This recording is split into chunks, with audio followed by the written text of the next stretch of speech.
বক্তব্য খুব স্পষ্ট আমরা বলতে চাই, এই আবিদা ইসলাম একজন স্পষ্টতই একজন শেখ হাসিনার দালাল এবং শেখ মুজিব প্রেমী, এবং এটার প্রমাণ আমরা আজকে আপনাদেরকে দিয়েছি এবং আমরা সংবাদ সম্মেলনে দিয়েছি। আমরা বলতে চাই, যদি আবিদা ইসলামকে অনতিবিলম্বে প্রত্যাহার না করা হয়, এই যুক্তরাজ্যে যারা আমরা কমিউনিটি ব্যক্তিত্ব রয়েছেন, যারা রাজনৈতিক কর্মী রয়েছেন, যারা শেখ হাসিনার বিরুদ্ধে আন্দোলন করেছিলেন এবং যারা মানবাধিকার কর্মী রয়েছেন, আমরা প্রয়োজনে অনশনে যাব। এবং আমাদের বক্তব্য আপনারা জানেন, কিছুদিন আগে উনি প্রেস মিটে কিছু আমরা দেখেছি যে কমিউনিটির যারা অবদান রাখেন সাংবাদিক ভাইদের সাথে উনি তুচ্ছ-তাচ্ছিল্য করে বক্তব্য দিয়েছেন। আমরা বলতে চাই, উনি জানতে চেয়েছেন উনাকে কেন প্রশ্ন করা হয়। উনি একজন বাংলাদেশের মানুষের, আমরা যেটা বলি উনি চাকর বলতে, পাবলিক সার্ভেন্ট। উনি সার্ভেন্ট হয়ে উনি মানুষের কথায় উত্তর দিতে চান না, সাংবাদিকদের কথা উত্তর দিতে চান না। এবং উনি শেখ হাসিনা যে স্টাইলে কথা বলতো ঠিকই সেম স্টাইলে উনি কথা বলেন। এবং উনি আমাদেরকে নিয়ে কটূক্তি করেছেন। আমরা বলেছেন আমরা মানবাধিকার কর্মী নাকি এখানে এসেছি কিছু মানুষ যারা নাকি অ্যাসাইলাম সিকার। আমরা বলতে চাই, উনি হয়তো আমাদেরকে চিনেন না।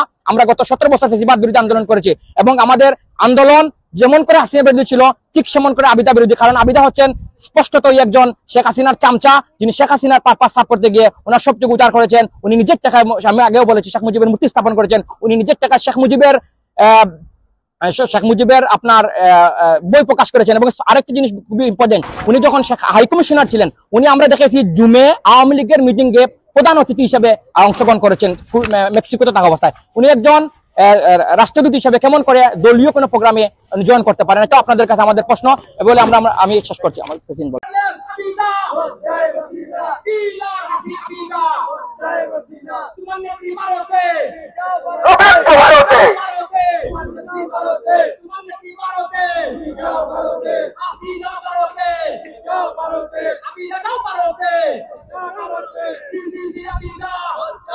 এখানে এসেছি বাংলাদেশ হাই কমিশন আবিদা ইসলামের প্রত্যাহারের দাবিতে।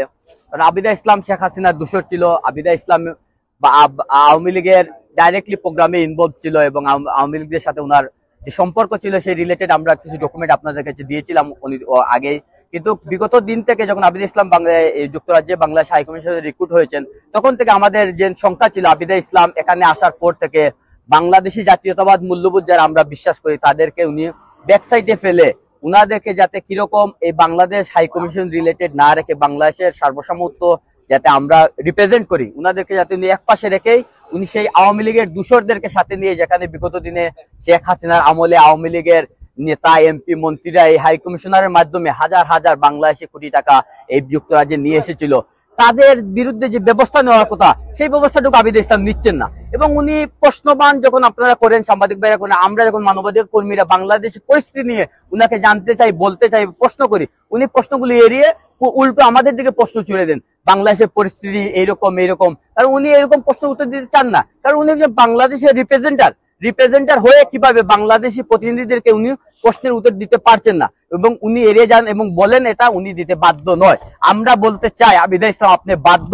বাংলাদেশের রিপ্রেজেন্ট যারা করে, বাংলাদেশি জাতীয়তা যারা বিশ্বাস করে, বাংলাদেশের স্বার্থ সমৃদ্ধি নিয়ে যারা প্রশ্ন করে তার উত্তর দিতে আপনি বাধ্য। আপনি কেন এই আমাদের ডিমান্ড হচ্ছে একটাই, আবিদা ইসলামের প্রত্যাহার। কারণ স্বৈরাচার হাসিনার দূষর প্রেতাত্মা আবিদা ইসলাম একবারে ডাইরেক্টলি ইনভলভ ছিল হাসিনার সাথে। সেই আবিদা ইসলামকে কিভাবে এই গভর্নমেন্ট এখানে নিয়োগ দিয়ে দেয় এবং উনাকে আজ পর্যন্ত কেন উনার যে স্পেসিফিক অভিযোগগুলো আমরা তুলে ধরছি তার মাধ্যমে প্রমাণস্বরূপ উনি কেন এখান থেকে রিজাইন করা হচ্ছে না এবং উনাকে আইনের আওতায় নিয়ে কেন বিচার করা হচ্ছে না। আমরা আবিদা ইসলামকে আইনের আওতায় নিয়ে দ্রুত বিচারের কার্যক্রম দাবি করছি।